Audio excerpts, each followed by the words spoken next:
Hey, Mary, you are chatting with Hi. Secularity and Godless Engineer. What is up?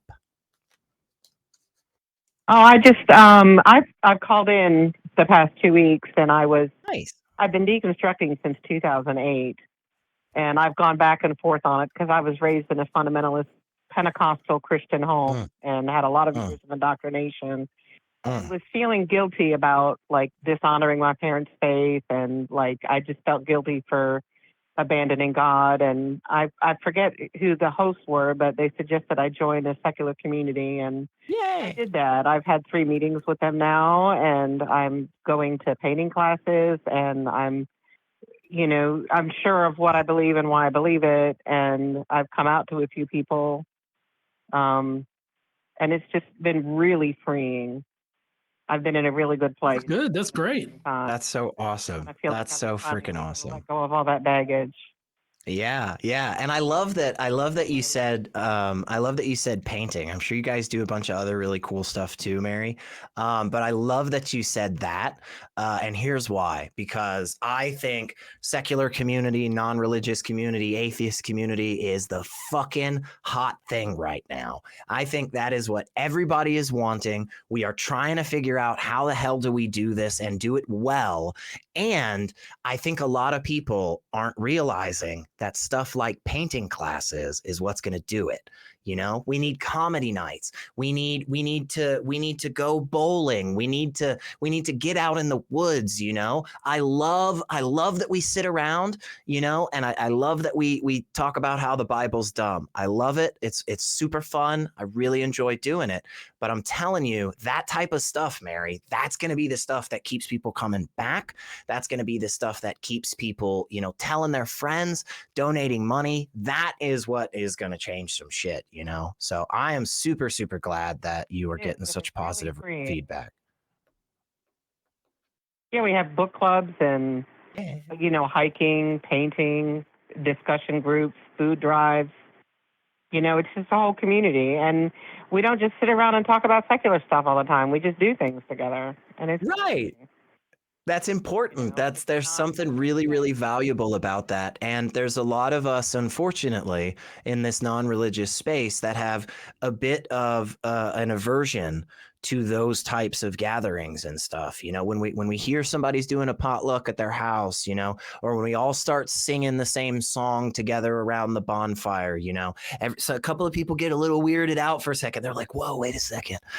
That's real churchy." And it's like, no, fuck that. They do not have an exclusive claim on being a human. They don't have that, man. Community is a human thing. And this is something for all of us. And I think the secular people do it a little bit better. That's my bias. So Yeah, because that's one thing I missed was the community, but it doesn't come with the guilt and the hell and the indoctrination and the shame and right. all of that. Right. Yeah. Yeah. It's really nice. It's really nice to be a part of a group that doesn't constantly tell you you're a piece of shit. Right. That's really cool. It is. It is. So in this show, what did it for me? What finally clinched? When I started deconstructing, it was I realized that the creation story, and especially Adam and Eve, was an allegory or a myth. And if that's not true, then there's no reason for Jesus to die. And Yeah. I didn't have to get beyond Genesis to go, oh, this is all just a bunch of crap. Mm-hmm. Yeah, and I think Mary, that's a phenomenal story too, especially with our last caller. You know, the idea that, yeah, you know what? Maybe you never did look into a lot of this shit when you started believing, but when you did finally start going down that path of skepticism, when you really started inquiring and asking yourself to be intellectually honest about the information in front of you and the conclusions you reach, you changed your fucking mind and you changed your whole life, you know? So, like, hell yeah, rational conversation, intellectual inquiry, evidence, reason, logic. Hell yeah, these things change people's minds. I mean, don't get me wrong, emotional shit can also change people's minds, but like, Yeah, it says here, we have a note that it says it took you like 17 years to deconstruct. That's fucking incredible. That is amazing, you know? And that was through intellectual inquiry. It was. And I have some people in my life that are secular, and they introduced me to different authors. And, you know, one of them was able to convince me that there wasn't a hell. There wasn't someone in my head, you know, reading all my thoughts. It's like I could have my own space. It was mine. I could think what I wanted. There was no thought crime. And then that led me down the road of, you know, intellectual inquiry and thinking, you know, it's very safe to know that I don't have anybody in my head judging my thoughts. Yeah, that is nice. Yeah, that is a lot nicer, you know. And tell me this. Did you did you suddenly start robbing all of your friends and family? Did you start very casually kicking puppies and kittens? Did you just suddenly turn into an outright nightmare piece of shit to everybody in your life, or Well, you about the same? my relationships got a whole lot better. I started loving people for who Oh, they were, oh, accepting look at them, that. you know, being able to respect their beliefs and Mm, being able to speak mine. You know, I made some new friends. We're very close. We talk every day. You know, I'm less stressed at work.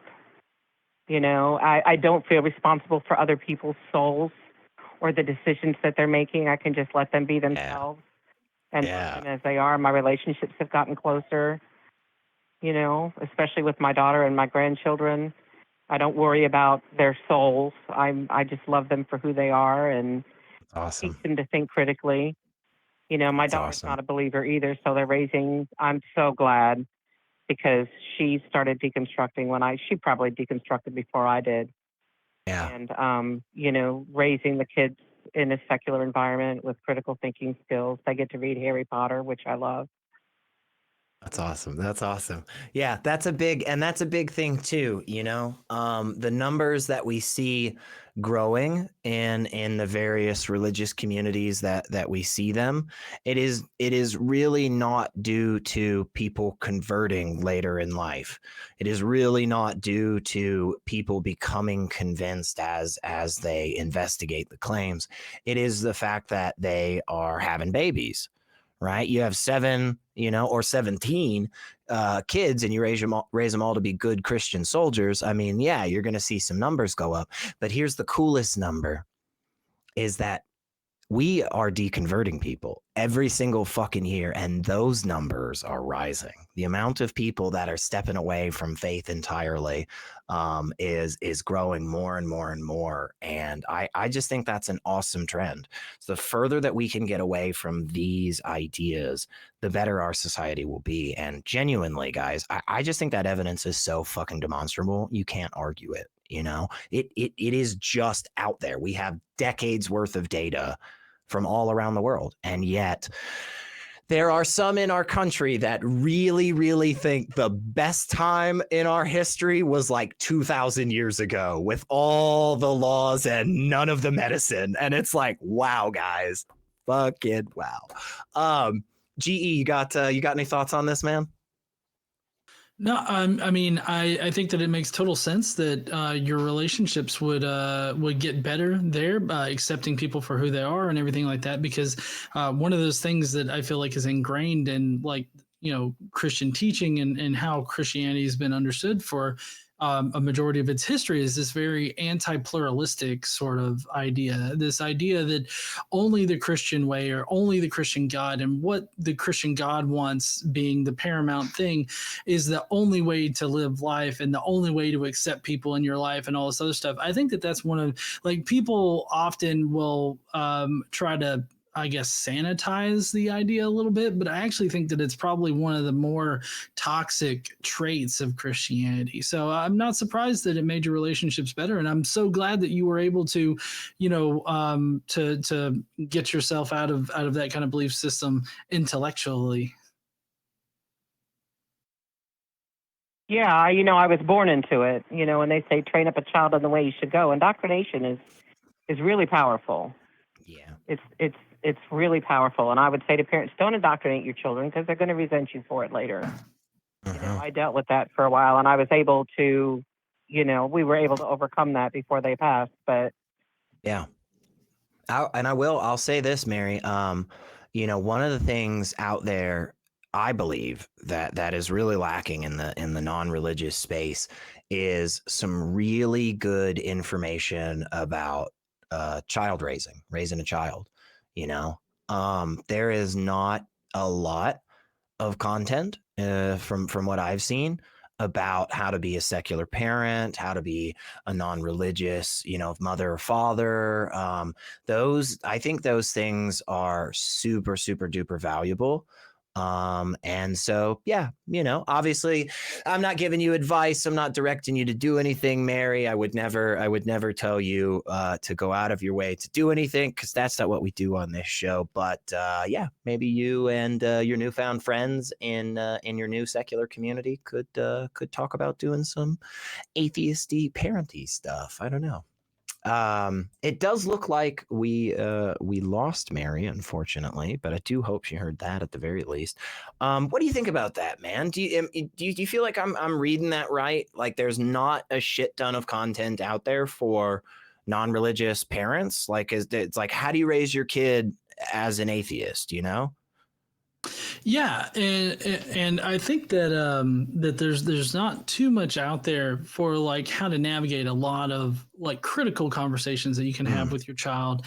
How to deal with depression and how to deal with all of those kinds of things. I mean, I think that there are several organizations out there that have resources available. That can help you navigate those mm, kinds of conversations, but I don't think that a lot of people know about those resources, and yeah. I think that a lot of parents kind of find themselves, if they come from a very religious background, they can find themselves kind of in the deep end of it, not really knowing how to address things or what they should say, what they shouldn't say, and everything. And I think that it's that's just kind of part of being a parent, not exactly knowing what to do, what to say, but trying to find good resources to educate yourself on it. And it's always going to be a constantly evolving thing. I know, Mm, as a parent myself, I've got a 15-year-old. Every time he gains a year, I have to like try to think, okay, well, what do I need to do different now that he's mm. like 15?